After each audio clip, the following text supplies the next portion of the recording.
Hey everyone, I got a very exciting show for you today. I have a returning guest. I have a guest that has done amazing things, but probably most importantly for you listening or watching today is his strategies that he has honed the last couple of years are going to just simply crush it.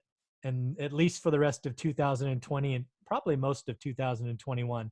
So let's welcome back Ryan Nickel to the show from Bootstrap REI. How you doing, man? Hey, I'm doing great, Mike. Thanks for having me.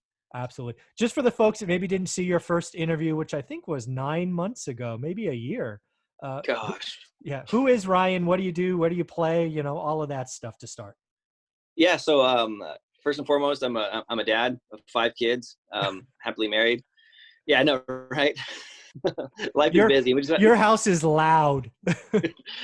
Our house is too small right now. My wife is like, we need a bigger house. And we're going to talk about this later about how my strategy is working. And we're actually looking at buying another house right now Cool. for ourselves. And we have a puppy too. So like on top of it. Wow. But Okay. yeah, life is good. And, I play in the Northern California regions, north of Sacramento, about an hour north in a small little farming town called Yuba City. And that's where we play right now. And this is where life is fun and exciting and always changing. Yeah. So the folks that don't know Yuba City, can you give a feel for what's the population, you know, how far Yeah, minutes from Sacramento?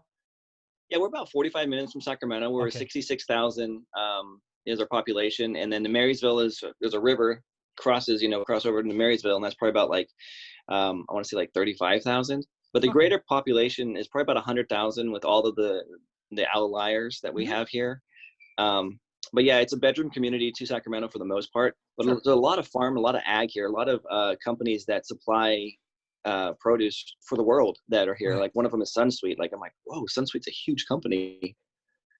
Yeah. So Yeah, so Yuba City, obviously he's in California. We have the whole stay-at-home order that the governor put out, but I got to imagine a lot of the population is in that essential industry, right? Food, right? So yeah, food and farming. We have some healthcare. Believe it or not, we have a lot of government workers that have found affordable housing up this way, so they still commute daily as well. there you go. Okay. Yeah. To put it into perspective for your viewers, in case you have a lot of local audience, Yuba City is akin to Visalia. They have the same market. It's exact same market, which I also play in Visalia as well. In fact, one of the local community banks in Visalia moved up to Yuba City and bought the Yuba City Community Bank because they had the same clientele. They knew the market. They knew how to deal with farmers. And so very, very akin to where you're at. Oh, very, very cool. All right. And then when you think about your strategy, what would you call your strategy? Because again, you've been honing it the last couple of years. I would call it creative, but what would you call it? Well, I've termed it skinny deals, and that's what it is. But I mean, it probably doesn't mean anything to your audience. Basically, for those that know, it's subject to creative financing, contract for deeds, anything that allows you to control the property without having to pay it all off. Yeah, so you're getting into deals for little cash. Very little cash. It is. So I'll take them over creatively, and then I'll turn around and I'll sell or finance them. So my whole goal is cash flow. I'm looking for down payment, and I'm looking for cash flow. Yeah. So can we just take a rough example just so people can understand? So basically, you're going to take over a house. I don't know, 3-bedroom, 2-bath, just a normal house. You're going to come in for, I don't know, probably some back payments and some taxes, maybe 5, 6, 7 grand. You probably have to do some repairs, I'm guessing. Whatever that. You know what? So there's 2 schools of thought with that. So if I want to get more money down and more money monthly, yes, I definitely can do that. If money is tight, or the home just doesn't justify it, then what I'll do is kind of a work for equity program with individuals and give them a discount on their down payment and monthly payment if needed. Right. And then how much? I've always been curious about this. So let's just say you come into a house, you got to put 10 grand down, just as an example. Either that's back payments or cash for keys or whatever it is. Your out of pocket is 10 grand. What do you typically look to get from your lease option buyer or basically your exit? Are you always looking to replace the 10 grand? Do you look to get 80% of it? I mean, do you have a model that kind of looks at the average? Yeah, that's a great question. So my goal is to never use any of my own capital. It's always to use other people's money. So whatever the down payment I'm getting from the other person, that's money I'm playing with. And Okay. so I'm going to answer this in two different ways. If it's a lease option, I want to get between 3 and 5% of after repair value for Okay. the property, There you which go. limits my acquisition of the property if I'm looking for lease option. I usually default to lease option as my last resort. Hmm. I'm going for owner financing 10% down. So if it's a $200,000 house and it costs me 10 to get in, I'm looking for 20,000 down, and I'm going to keep the spread. Got it. Okay.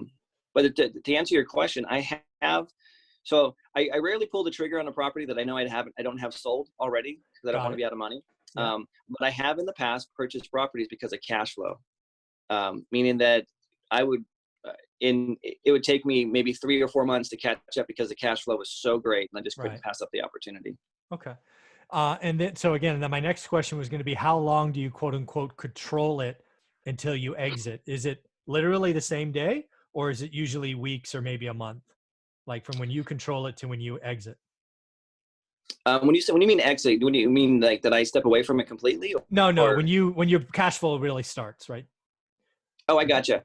It's usually same day, 24 hours. Oh, so okay. Yeah. That's So cool. I never, when I tie up a property and I'm going to get it under contract, I have built up such a buyer's list over the years that I immediately start marketing it to my buyers, and I have multiple buyers lined up ready to go. So when I'm ready to pull the trigger, I already have cash in hand. That's awesome. So yeah, so again, your same day, you're in out, you're really just playing with the spread. And how long are Correct. the terms usually? How long are you obviously holding these before? Because your exits are a couple So of ways. They could refi you out, right? They correct. also could walk away in theory, right? They could say, sorry, not for me. Here's the keys. I'm Oh, assuming. that'd be fantastic. Yeah, right. Because you get to do it again, right? That's right. I mean, we never, encourage that kind of behavior, But it happens. but that were to happen, it does. Yeah. That's not a bad outcome. But believe it or not, it's very few. Okay. Well, I bet Yeah, it's very few that over the years. yeah, Yeah. I'm guessing the next 12 months, it'll be more than very few. Just guessing. You know what? Possibly, yeah. I mean, I already have individuals that have yet to pay this month and told me they can't pay this month, Yeah. and it's kind of a quandary because fortunately we have a situation where we have reserves. We can carry these on without making payments on them, or without the individual making payments on them. But I'm not advertising that to them. Right. Yeah, it's very interesting. Believe it or not, some of the people that we have in our properties, they some colleagues of mine are like, oh, I would never have done a rent to own with these people. They're cash only business. They could flake on you. They're the guys that are paying me like multiple months in advance. Like, hey, I don't know what's going to happen with my job, so here's 6 months, and I'm getting those payments right now. So I'm like, Nice. God bless you. Yeah, exactly. Thank you. Yeah. Yeah. So I'm curious, because you're having a deal structure. Are you still the quote owner, or are they the owner when you start making the spread? Because I'm wondering if No, you have an I eviction, own or all the properties. so then you do have an eviction, right? If you have somebody not paying, it's an eviction versus foreclosure. Correct. Yeah, because it's just a breach of contract. No one has a deed. Got it. There's no foreclosure action to get the control of the deed again. It's just, hey, you breached the contract, standard eviction. Okay. So And we rarely go that far anyway. There's usually some kind of workaround buyout. We just give them cash for keys. They move on. They realize that they're in the wrong, and they just go. Yep. Okay. Cool. Yeah. All right. So now for the fun. Well, actually, first, if you were to compare January, which I'll call a normal month, with what you've experienced, I don't know, April 5th or March 15th to whatever today is, April 10th. Do the months look exactly the same to you, or has anything changed? Or, I mean, what's it been like? So I can answer that in two different ways. So on the creative side, definitely have ramped up. And the challenge that we've had in the past were there were multiple offers on properties that we were going after, and they just would never entertain a creative deal. They're like, no, we're just going to wait for cash offer. We're good. Yep. Multiple offers right now are down 20% in our area. Mm. So properties that are pending, that have multiple offers, are they don't have as many as before. Yep. Well, what's interesting is, as I mentioned, we're outgrowing our house, so we plan to move back in January as it was. And I don't like banks. I don't like using my own cash. I like to get seller financing. And believe it or not, A lot of the agents that we talked to when we were out there hunting, per se, looking for a property that we could Yeah. take up on terms. One of them was from like, this is a ludicrous idea. No seller in their right mind would ever do this. This is crazy. I've never heard of such a thing. You're nuts. Oh my And God. I'll present it, but there's no way in hell they're going to accept it. To just kid you not, yesterday, 3 separate realtors, 3 separate offers, and like, that's a great idea. I've never thought of that. Oh my gosh, this helps us out. We're already in contract. It's contingent. We need to get out. Yes, So all of a sudden, it's like I'm a genius, and it's nothing that I've done. It's just the offers now fit the need, because before they could just put a house on the market and there was limited inventory and they were getting offers, whereas now there's just crickets in some cases. Yeah. I'm pretty So convinced. that's one of the changes. Yeah. Go ahead. No, Sorry. go ahead. Yeah. What I was going to say is I'm pretty convinced that anybody who is listing a house in April through June, July has to sell, right? This is going to be as close to 2010 as any market I've seen. 2010 was absolutely the best time to buy. There's so much fear. I mean, I can tell you about this one. So this is the situation. So in the realtor notes on this particular property that we looked at yesterday, it went on the market 7 days ago. They dropped it $35,000. And in the realtor note says, because of COVID-19, seller has lost their job. Bring all offers. 2010, right there. It's right there. And so I'm like, well, there you go. This is what you're seeing. Another one was a military guy. He just got transferred. He's moving. He cannot control the move. He's gone May 1st. And he's like, I can't afford 2 payments. Can somebody help me? So multiple opportunities out there. And those are just 3 of the multiple ones that are out there. Now, will they all take it? Probably not. But at least there's a solution to their pain. So if their pain isn't great enough now, well, what will it be like in May or June? Or who knows how long this is going to continue? Yeah, anybody who's listing in June is motivated and is ripe for at least a discussion. Now, will it fit for everyone? No, but it's going to be a lot easier to find them, right? Today, it's like searching for a needle in a big old haystack. Right. By June, the haystack's going to be like 12 leaves, right? It's just going to be easier to find the needle. Well, that's what I told my partner, so on the skinny deal side, that's all me. On the flip side, because we do some flipping and some wholesaling as well. That's changed too. Okay. A lot of the buyers that we have been, when we wholesale, we usually wholesale into other investors. Sure. And this is what's happening on that front for us. We have multiple properties that were in escrow, and some of them were contingent. Our buyers had contingencies that they needed to fund other projects. I said, forget it, drop the prices. So we slashed our prices, maybe 10%. Okay. Maybe I think one of them we slashed 20% just to get it moved. And I'm so glad that we did, because 2 weeks have gone by since we slashed those prices. We still made a great profit on them, got them out of the queue. Those particular buyers are still sitting on their other inventory because it hasn't moved yet, because lenders have either pulled the plug or the buyer all of a sudden became disqualified. Yeah. Yeah. That market that was very hot in the Central Valley in Yuba City, I'm guessing, where a quasi-experienced person can come in for 90% of purchase and 100% of repair money, that money is gone, right? So when completely gone. Yeah, when you call yourself a cash buyer, but that's your source of cash, well, guess what? You're no longer a qualified buyer. Exactly right. And we're buying. I mean, we are cash buyers. Yep. We do have our own funds, and we're just sitting on the sidelines. In fact, it's so funny because some of the sellers, we went and looked at a house on Monday. And the seller was like, well, I don't think the market has dropped that much, because our offer was a relative low offer. Yeah. And he's like, well, I'm sitting here watching the market here, and we're up, we're still up 35 from year over year. And I'm like, bro, you have no clue. And it's interesting, though. I can tell you this, the houses that we were courting from our marketing that we started back in February, back in January, we're having to pull out from those transactions because the mindset from the seller is still that the market is where it was back in February. And we're having very, very brutal, real, raw conversations with people. In fact, one was just on yesterday. This gentleman, we were going to buy his home and give him a considerable amount of money above what we normally would have. But we thought that the resale value would be there because it's in a higher end exclusive neighborhood. Mm-hmm. we pulled back considerably, and he just said, screw you guys. I'm going to get all my money and more, and I'll shove it to you. I'll shove it in your face. And I'm just like, I wish you the best, man. Yeah. Yeah. Well, again, So it's the there's still some false positives out there. Yeah. This is the beauty. I've been doing this for 20 years. And again, I talk about it all the time. You got to learn your market, learn your market, learn your market. And this is like 2006, 7 again. I've invested through this again, and sellers are sticky on the way down. It's price elasticity.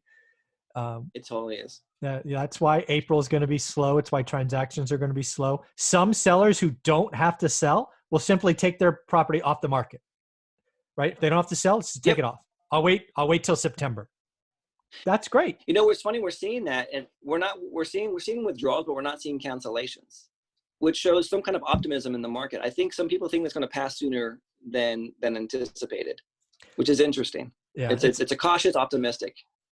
Cautious optimism. We are very soon going to find out who has to sell and who doesn't. Mm-hmm. That's going to happen. Is that May? Is it June? I don't know, but it's less than 60 days away. That's for sure. So, well, here's one thing. Yeah, here's one thing I can definitely tell you. Versus those I have to sell today versus those that will be forced to sell in the future. And what I mean by that is, so right now today, some of the houses that we're going after are in foreclosure, and they think they have this free pass. Some of them that we had deals with are like, you know what, I'm good, man. The government's not going to foreclose on me. I'm not going to lose my house. And I straight up tell them, like, look, the numbers make sense for us today. If you write this out 3 or 4 more months at, $2,000 a month payments, numbers don't work for us anymore. Exactly. And so we've actually pivoted where a lot, our previous business model has been going after distressed properties, those that were in default, whether it was tax delinquencies or pre-foreclosure. We've now pivoted from those because they're, like you said, 2008 all over again, head in the sand, like, hey, I'm going to be bailed out here by the government. And we're now going after for sale by owners, listings that need to sell, and we're finding a lot more reception on those particular deals than we would on the foreclosures. And come June, when this moratorium is over, man, there's going to be a spike in foreclosures. And I don't know if we'll be able to handle all of those just because of where the numbers lie with our business model. Yeah, because what's going to happen, and actually it's funny, I did a video on this Tuesday, I think, about the dark side of forbearance. And you're right, these people are going to have such huge balances, and it's not going to make sense. The values are going to drop, the cash to bring the loan current. Even if you have a 3% interest rate, the numbers just aren't going to work. And no, it doesn't. I mean, we did the math ourselves too. I called some lenders on, so on the properties that we have that the buyers aren't making their payments. I'm like, I'm just curious here. Cause I had some friends like, hey, reach out to the lenders. They're just going to forgive it, or they're going to put it onto the end. I'm like, let's see if this is true or not. So I called every single lender that I had, which were every single 3. I called all 3 lenders that, of these, subject properties. I said, hey, what's this forbearance plan look like? And they said, well, at the end of the forbearance agreement, you pay everything in full. Yeah. And if not, we begin with foreclosure proceedings. And I'm like, no, thanks. I'll continue to pay. Don't worry about it. Yeah, I'm good. Thanks. It sucks because, I'm totally good, man. I mean, I could probably do it. And well, there's 2 things at play. One, it's going to jack someone's credit up who I made a commitment to that I wouldn't do that. So that's why I wouldn't do that. But 2, I mean, I could play that game and go I'll just write this one out and then just bring a cash down payment on top of that. But I'm in a situation where I don't have to. And that's the reason why I have the reserves that I do. We built it up in such a way. So, for rainy days, not necessarily these pandemic days, but monsoons and rainy days are different. Yeah. Acts of God and a tenant that doesn't pay are completely different, Yeah. I'm curious on this. So let's play this out. Cause I have my guess, but we're going to see how close I am. Let's take the first quarter of 2020. I'm guessing you did 12 transactions, whatever it is. This is my question. What are you thinking you're going to do the last 3 quarters? Because I'm guessing Q2 might be flat to down. I'm guessing your second half is a monster. It's going to be so huge. I'm probably going to have to bring on staff, to believe it or not, to handle it. Because for me, being a one-man shop has been a blessing and a curse. And so I actually am pivoting to use this downturn, this flat term, to really get really specific on some of my processes and procedures so that I can, document them efficiently enough to put somebody in place. Because right now, so we're today, yesterday was Thursday. Mhm. Wednesday, I just sold 2 new properties, and these were not my properties. These both properties they came to me from um, a local rehabber that over improved the property, and they cannot get their money. They're like, I'm stuck. And so they said, hey, can we joint venture with you? So we joint ventured, and then within 48 hours, both properties were sold with 10% down payment. So, $25,000 a piece, Okay. cash flowing. But it took a lot of my time and resources to do those virtual tours, qualify people, and do stuff like that. I'm like, I gotta outsource this if I'm going to continue to grow and to leverage my knowledge in this market. I cannot be the guy doing that stuff. There needs to be someone in that position. Yeah. Well, you know what I think you should do? I think you should take an office at the hub in Fresno and staff some people there, and we could do some stuff together. That's what I think we should do, but that's just me. That'd be a fantastic idea, man. My parents would love me being so close because they know they're down in Visalia. Well, you could always just, you could come and go, and then, you could actually have an employee there and then just really crush it in that market. But there you go. Yeah. I tease you. I tease you, I but know. I'm down for it if you want to put somebody there. But am I right in assuming that Q2 might be a little down, but the second half is going to be 2, 3, 4x? That's kind of how I see your business. Yeah, we plan on tripling, so 3x at minimum, and if not, then there's a problem. There's and in fact, if we didn't, it would just be a bottleneck issue. It would be construed because of lack of ability or lack of availability as far as options go. Yeah. Okay. Yep. That's what and again, this is why I wanted you on the show, because I think you've been reaching out for a while now, and I'm like, hey, when are we going to do this? Yeah, I think the last 2 years have been very much the whole fake cash buyer, which bid up prices, which made your skinny deal approach not always a great option, right? I'll just wait. I'll just wait. That is now gone. 90% of those players are gone and won't be back. Just won't come back. Yep. And now I think you're going to have, I think Q2 will be slow. It's not that they won't be back, is they can't come back. Yeah, they can't. The market now realizes that they're a fraud. Yeah. The whole thing I learned in Economics 101 is just because you want to, but you can't pull the trigger, you're not a qualified buyer. Want is only one part of the equation. Being able to execute is the real part of it. That's funny. So yeah, I think Q2 will be a little slow because again, you'll have buyers, you'll have sellers stuck to Q1 prices, right? Which is just natural. Yeah. You're going to wash out who really needs to sell. And then the second half, moratoriums come off, the economy comes back a little bit. And you need some staff. I'm going to ask you a question, Mike. Yeah. So, I've been debating this, going back and forth with my marketing. So my marketing budget, we do a lot of postcard mailers and stuff like that. And we use an app called Deal Machine. So we've cultivated our own local market lists. It's interesting as I'm going back and I'm looking at the numbers of the deals that we've done.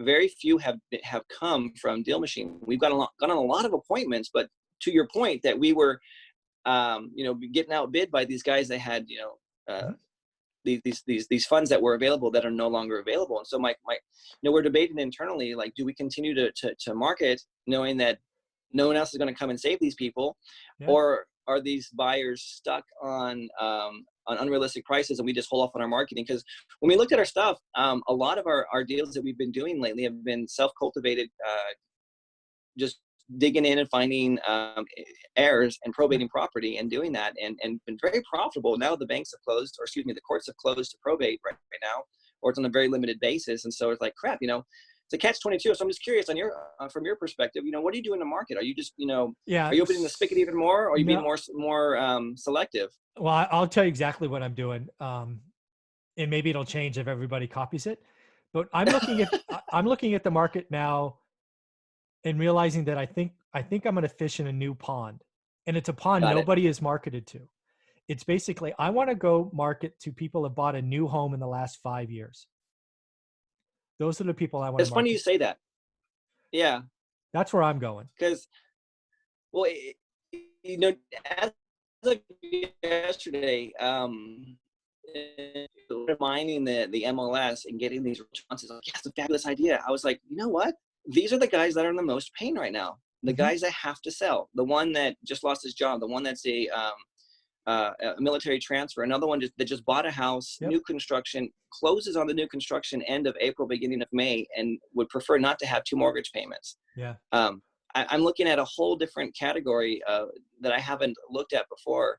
Yep. And it's almost like I'm a sniper instead of a shotgun in this particular case. Yeah. So that's where I'm going. Cause I think the deal machine stuff, I think it'll still be out there, but I think that's been so saturated that, Oh, tell me about it. I think I'd go back there like January.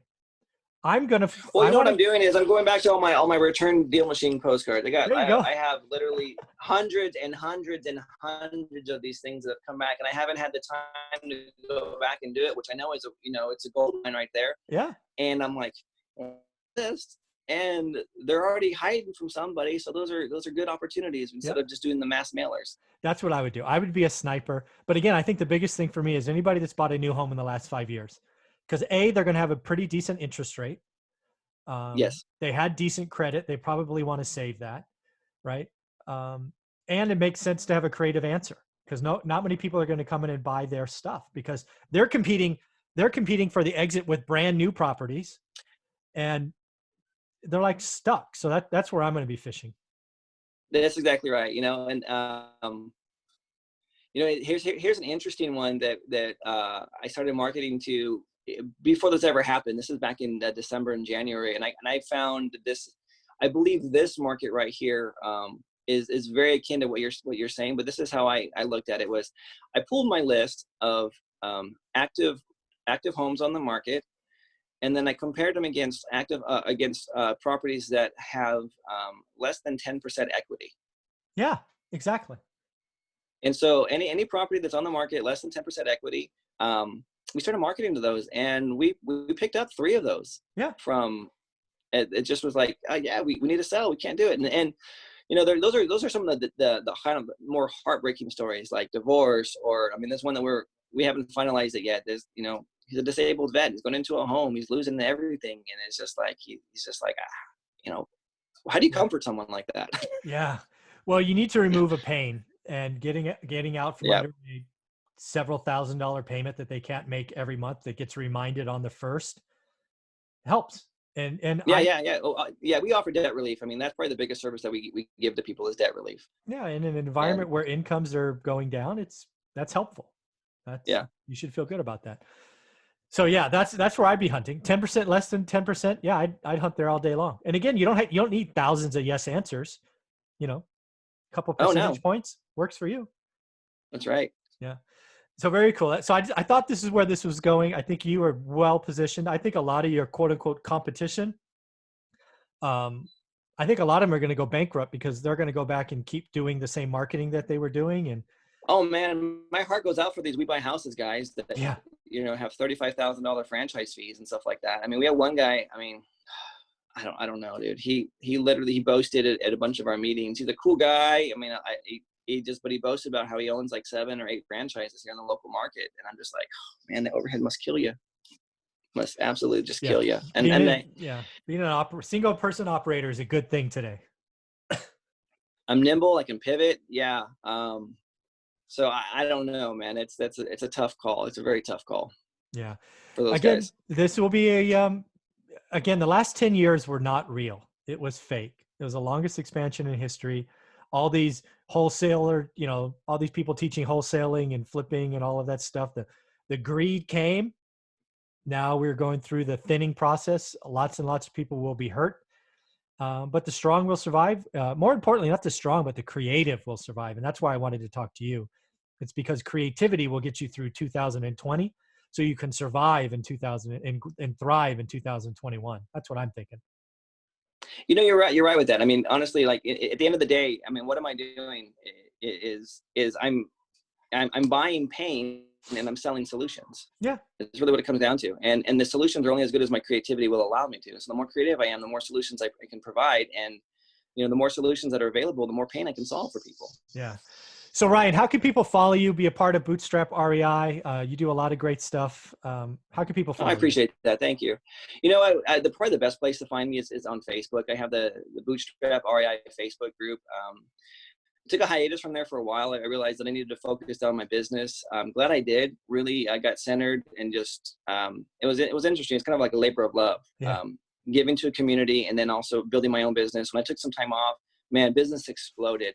Now I feel like I'm in a better position where I can give back freely and not feel like I'm robbing one to pay the other. Right. So it's been really good. So yeah, Very cool. Bootstrap REI on Facebook is probably the best place to find me. Very cool. So go, is it just open? You have to apply, or is it, what is it? It's a closed group. It's funny. It was open to everybody. The application is just, you just answer some questions. Like, are you an investor? Are you not going to spam my group? We still get private money guys that are like 100% financing, still available today. I'm like, block. Yeah, block. Yeah. Out. Yeah. You're out of here, man. Very cool. Well, Ryan, this has been a lot of fun. I was excited to have this conversation because I see, once this Q2 is kind of over, I see big things for you in the future. And, love to see what you're doing, man. Take care of yourself. And I'm sure your house is loud. Oh, you can probably hear it, man. I don't know if you did it heard or not. Our dog has a little like squeaky toy, and she just was like playing with it right now. That's awesome, man. I want to share one other thing too. Sure. It is as awesome as creativity is. Let me do this. Let me take you for a little ride.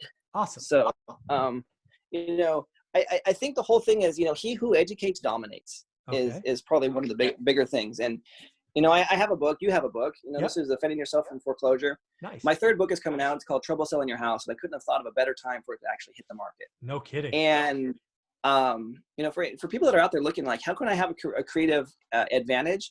Yeah, sure. Knowing how to do creative deals is a great thing, but also separating yourself from the pack, really, really does help. Like some kind of credibility piece, really helps. So, I mean, for those guys that, and I'm saying this because I'm going to share this on my group, for individuals that don't have your book, one rental at a time, they can see it right there in the background. They need to get it because it builds credibility. As you're going out and you're building their rental portfolio, they can bring your book and say, hey, look, this is what I subscribe by. This is how I'm going to help you by, and they can just use that as a reference tool. So I think that, the work that you do is the same, in helping other investors get to a position where they can go, hey, you know what? I'm understanding this a little bit better. I understand the mechanics. And now I can go out and with a firm foundation, build upon that and help grow my portfolio, but still help other individuals while I'm doing that. And so I think that's a great service you do too. I appreciate that. And again, these books are available on Amazon, I'm trusting? Yes, they are. They definitely are. Yeah. Ryan Nickel, correct? That's how we'd search him? Yes, Ryan Nickel. Awesome. Well, thanks, man. I appreciate all you do. Have fun and take care of yourself. Thanks, Mike. You too. All right.